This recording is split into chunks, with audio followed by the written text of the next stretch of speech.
What's up YouTube, it's JB Tech Fanatic and I'm back again with another video. As always, I want to start this video by thanking each of you for joining me today. If you have not yet subscribed, remember it's completely free to do so. If you like this video, don't forget to hit that thumbs up. And if you want to know when the latest content is available, don't forget to click those notifications to on.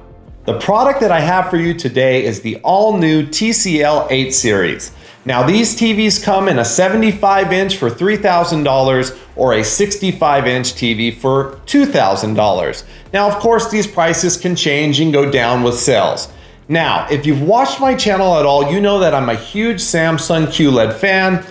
In the past, I have not really been a huge fan of TCL. Now TCL has always been a budget TV and they really did give you the best bang for your buck. So to see them come out with a QLED TV at the higher price point and really to compete right hand in hand with the Samsung TV, I was anxious to see how this TV performed. Now what we're going to do today is unbox this TV. I'm probably going to break this into a couple videos and that way we cover everything. But between all of my videos, I hope to not only show you everything this TV can do and give you my honest review, but also I'm going to help you maximize your settings so that you can get the same experience that I do. I'm so happy that you're here. Let's get started.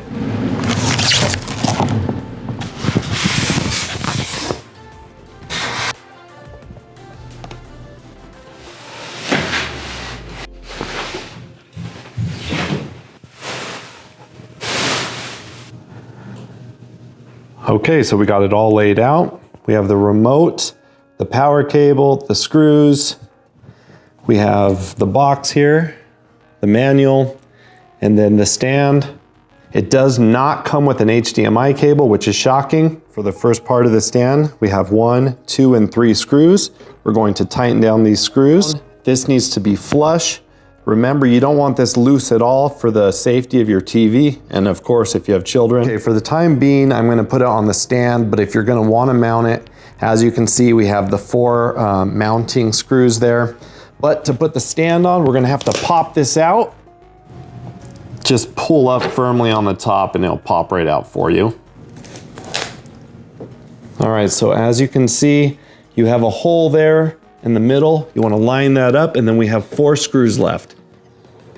All right, so we're just going to tighten those down, make sure that those are in place. Once the screws are nice and tight, you're just going to want to put this plastic back on. Next, go ahead and put the power cord in. To give you a side look, as you can see, very thin at the top, about the bottom half, gets a lot thicker. Got a quick look at the back here one last time. Got the cover over where we had the screws. And there's a look at the front one last time. Almost ready to turn this on and get it set up. I have my HDMIs all plugged in. I wanted to take note, you definitely want a good quality HDMI cable, 4K HDR, 18 Gbps, HDMI 2.0 or better. Remember, number 4 is the ARC support. If you are running Atmos, you have to have ARC support. However, regardless what you're running, it will always sound better through ARC support. However, you can hook up a good quality optical cable here. Keep in mind, this doesn't say eARC support on the back. However, I have read a few articles that said that that will be released via a software update. So if that's true, that means the hardware is there, it's just not activated. However, it will always be your best connection for sound. And last thing, we do have a on and off button here. That's good to know. If your remote ever stops working, you do have a manual button on the back. The camera, sometimes it has a little trouble focusing on a TV screen. A few things to remember. 1, during setup, you want to have all the items you're planning on using with this TV plugged in and powered on, including your sound system. The next thing is that most televisions don't have the best wireless capabilities. Fortunately, this is not one of them. You do have the option of Ethernet, but the wireless capabilities with a good router and good speed, you should have 0 problems with streaming. At this point, go ahead and grab your mobile device, whether it be your phone or tablet, type in and go ahead and set up your RoKu account. This was new to me also, I had never used it, but more or less it's gonna be a place for all of your favorite streaming services, all together, as well as things that you can buy, rent movies, so on and so forth. At this point, if you already have an account, you can sign into it. If you don't, you can sign up for it. Then you will be able to see your TV. Go ahead and pick which bedroom you want, agree to the terms. It's gonna ask you some questions, and this is just to make your experience better. Go ahead and pick what you have. Now, this is a great thing. You can go ahead and put all your favorite streaming services and have them all ready to go by choosing them by marking the box.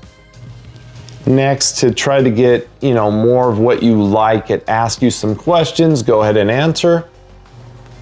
So it will give you some offers. Meanwhile, it will be updating your television with everything that you just put in, as far as putting the apps that you want on there, but everything will be taken care of at this point.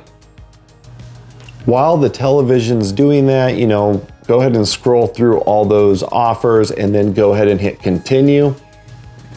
If there's one thing that you do for yourself, definitely download this app here, the RoKu app. You'll love the features. We'll take a look at it together. Now we have the app downloaded. As you can see your TV at the top. You have the ability to have basically a digital remote, and everything you can do on your television, you can do on this app. If you notice this little headphone icon here, they have a private listening experience. So what happens is you could put some headphones connected to your phone, or you can just have the volume of the television coming out of your phone if you don't want to wake anyone. It's pretty nice because you can use headphones or not, and it is a very useful feature. You can also name all your HDMI and inputs. Instead of having to use the remote to type in one letter at a time, you can simply hit the keyboard and have access to your keyboard to input any movie or anything or passwords that you need to do.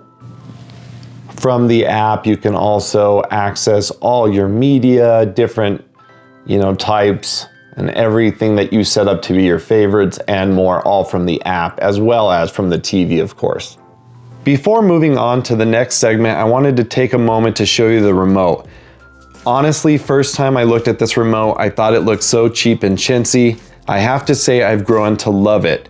I can't tell you how useful the Netflix and the Hulu button is. My family loves it. You can be on any menu on the TV, hit that button and be taken to Netflix in a second. If you have any problems connecting it to your television, go ahead and take the back off and hit the sync button. Other than that, you have full voice commands here. You would just hold down the voice button and tell the remote or the television to do what you'd like. You have the volume rocker on the side as well as the mute button. Other than that, that's pretty much it. Now, one thing I don't like about this remote is it does not control your cable box. It pretty much just controls your television and its smart features and any of the streaming services that are built in. Okay, so finishing up with the setup, you want to name each of your HDMI. Now, here is the important part. One, when you're using HDMI ARC on 4, you want to make sure to call it, whether it be a sound bar or a receiver. And also, for each of your HDMI, you can change your HDMI mode from 1.4 to 2.0 or auto. Now, it's kind of up to you here. I like to manually put it on 2.0, but I know my devices connected are compatible with it. If you don't know, if you're not sure, auto is a good way to do it. Or if you know that they're not compatible, you can always just manually put it to 1.4. Next, we have the audio. Couple things that you should do. One, speakers. Television speakers should be turned off if you're going to be using another source for your sound. So you can choose whether to keep them or not. I put them to off. The next thing is I like to know that I'm getting the sound that I want. Example, if I want Dolby Atmos, I want to know I'm actually getting it, so you can have that notification set to on where the television will let you know. The next, you can choose what kind of mode you want. If your device is not compatible with HDMI CEC, then it will just basically select stereo for you. Now you can put it to auto detect and let it do it for you. Auto pass through, and as you can see, this is an unmodified Dolby or DTS over ARC, or you can specifically specify which format you want. Bear in mind, if it's not supported, it's going to give you issues. Continuing on, we have parental controls. We have our home screen format. You can choose your payment method. This will be used for all purchases for, if you want to rent a movie or buy a movie. Privacy settings. Now you can actually choose if you want to limit ad tracking. You also, to use the microphone, you can choose whether it has to prompt you before permission, or you can always allow or never allow if you are worried about it. More options. We have auto power savings. You can turn the standby LED on and off. And they have fast start. Now, if you enable fast start, it's almost like it's sleeping. If you own an Xbox, it's the same sort of thing. But fast start enables you to quickly start your TV from standby and wake your TV with commands using your voice, remote, or the RoKu app. In addition to that, you can sync it to Google to control your TV and do that also. You can also do a system restart here. If you plan on using USB media, you can control that from here. Make sure to turn on HDMI CEC and all of the HDMI ports that you have something plugged in that is compatible. This is where you would adjust your screen mirroring mode. You can have it prompt you, always allow or never allow. Very important to keep this TV fine-tuned is to keep the updates coming. So this is where you would do your software update. If there was one available, you would simply click this and it would prompt you to update. Another thing that I really like is this TV has a guest mode. So if someone stays at your home and they sleep in a room that you have this television, they can sign into all of their streaming accounts and you can sign them out. It will not affect your account at all. When they leave, you simply sign them out and you're done. I really like that.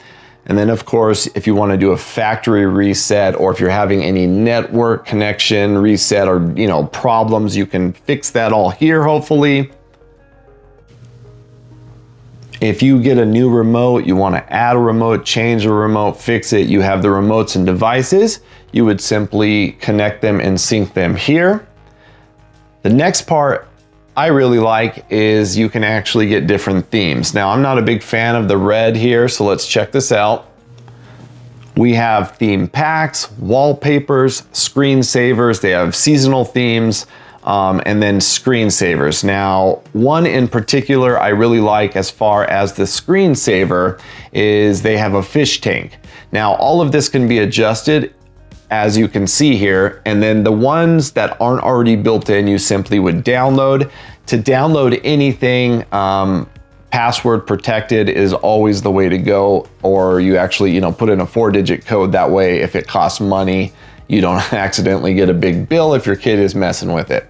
So example, we have fish fun theme, big leaves. We'll just go ahead and we'll set this as our wallpaper.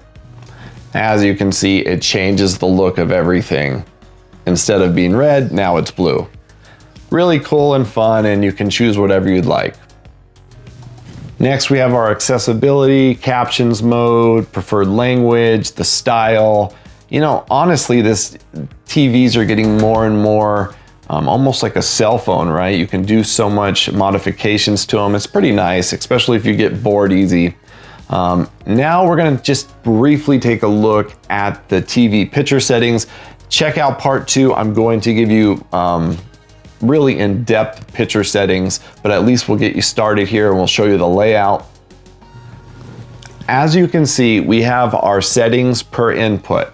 We have our Dolby Vision notification, and then we have the TV's brightness. Now, this is the overall brightness that your television starts at. You can still adjust the brightness like you normally could on any television.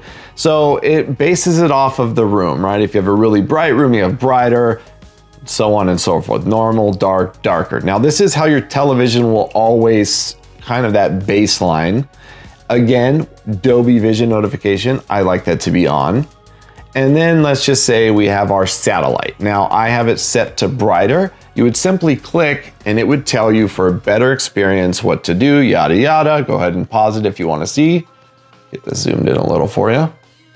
Now, we are I'm not going to play anything because they pull us down so far for copyright. So fast, sorry, so far, I don't know what I'm saying here. All right, so as you can see, we're already on brighter. Picture size, go ahead and put that to direct. Now what this does, you can see it says no change, show the full picture, normal, slightly zoom, hide noisy edges, stretch it out, zoom in, auto. I like it direct. It kind of pushes the picture back and it just looks better, trust me. Anyway, picture mode, we have low power, movie, normal, sports, and vivid. And then you can go into the actual picture settings. When I hit over, as you can see, I'm just gonna give you we got vivid, right? So we have all the same options as we just did, but as soon as we choose one and we hit down, like I said before, we still have our backlight, we still have our brightness, contrast, sharpness, color, tint, all the way down. Action smoothing, action clarity, LED motion, game mode, which this is a big one. Right now, this TV does not have VRR, variable refresh rates. However, again, I did read that they possibly might add it with a software update. So that's great news for all you gamers out there. Okay, so that's pretty much the layout of the television. I do want to say that the remote will control the soundbar and sound at the same time. So I said it wouldn't control your cable box, but it will control your sound. Time to go over all the specifications of this television. Two quick notes. One, remember this is only part one of my series. Anything I miss in this video will be covered in the next. Also, there is not a lot of content I'm allowed to play without it getting pulled down for copyright. I have a video game going right now, so you can at least get an idea.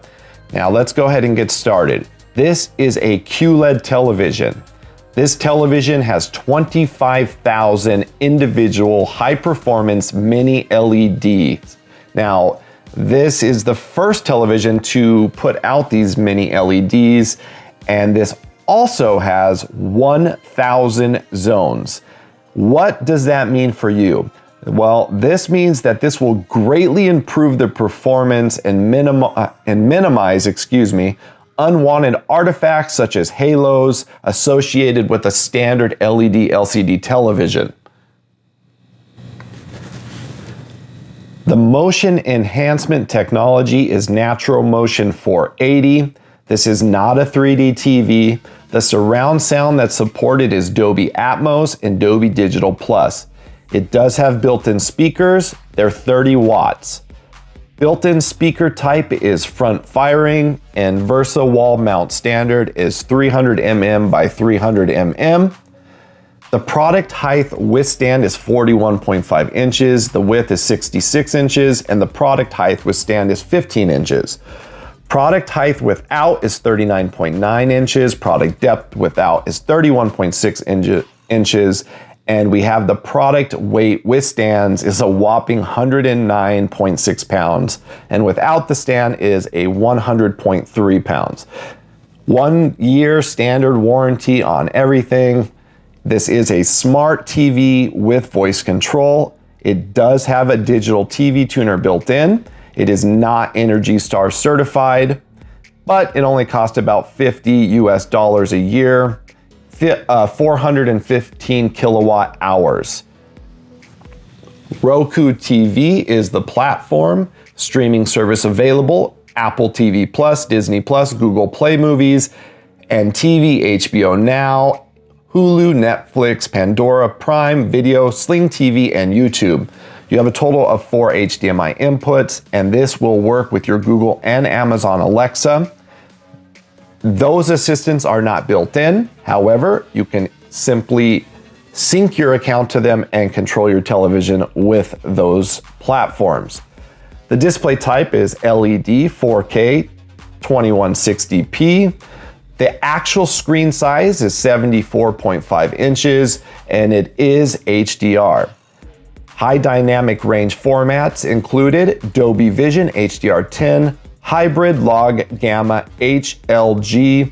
Backlight type is mini LED, and this is a native 120 Hertz panel.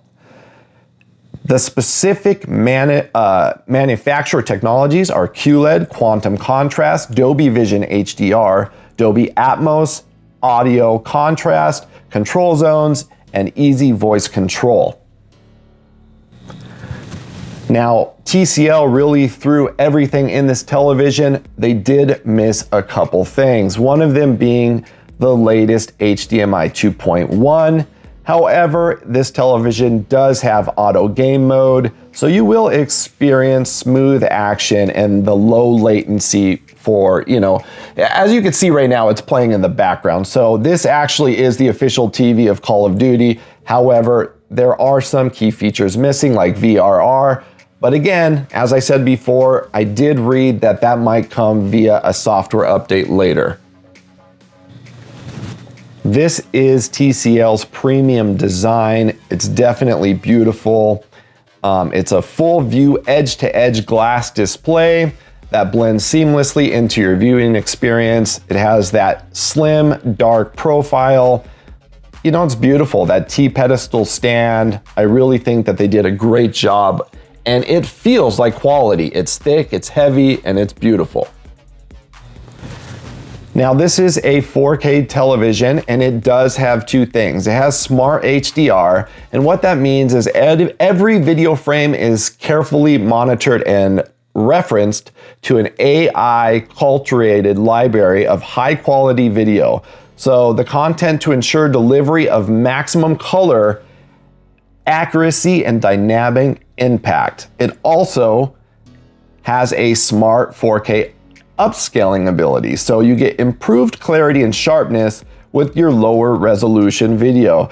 This is optimized using a unique machine learning process that corrects the errors commonly introduced in less advanced two-dimensional resolution enhancement technologies. And I can tell you this from firsthand, it does a great job making 1080p look 4K. Very impressed with the upscaling. Also, another thing to take note is the environment. And what I mean by that is whether you're in a very bright room or a very dark room, you are literally getting the best of both worlds. This can produce bright, vivid details or darker, vivid details. The nit testing that has been done on this television, we have at the brightest HDR 1818, at an accurate color SDR, they measured a 904, and at the brightest SDR 1653. And I will put a screenshot up here so you can see how that compares against some of the comparable televisions. Also, as far as lag time goes, this television measured the best at 20.2 milliseconds, which was faster than the LG C9, which came in at 21.2, and the Samsung Q9 that came in at 24. And then of course the Vizio M series came in at 29.9. So that actually beat all of them out. Couple things I wanted to point out. Most phalid or rear lit televisions use 1500 LEDs in comparison to 25,000 LEDs. That is a huge benefit, and I've noticed the difference as far as screen uniformity, dirty screen effect. I have seen little to none. Honestly, I am still completely blown away on how amazing the TCL television has done. I really was not expecting to be blown away. This is the first television that I can say in a 4K class that literally makes everything look like bright, vivid 4K HDR at the highest quality. Well, that concludes part 1 on the TCL 8 series. As always, I want to slow things down and remind you, life is so short. Don't forget to love your family, love your neighbors, take care of each other. You know, the world is a sick and twisted place, and the only people that can change it is you and I. Go out today and do a small act of kindness. You know, the smallest act of kindness can change someone's day, and it can really make such a difference. With everything that's going on in the world, we need each other more than ever.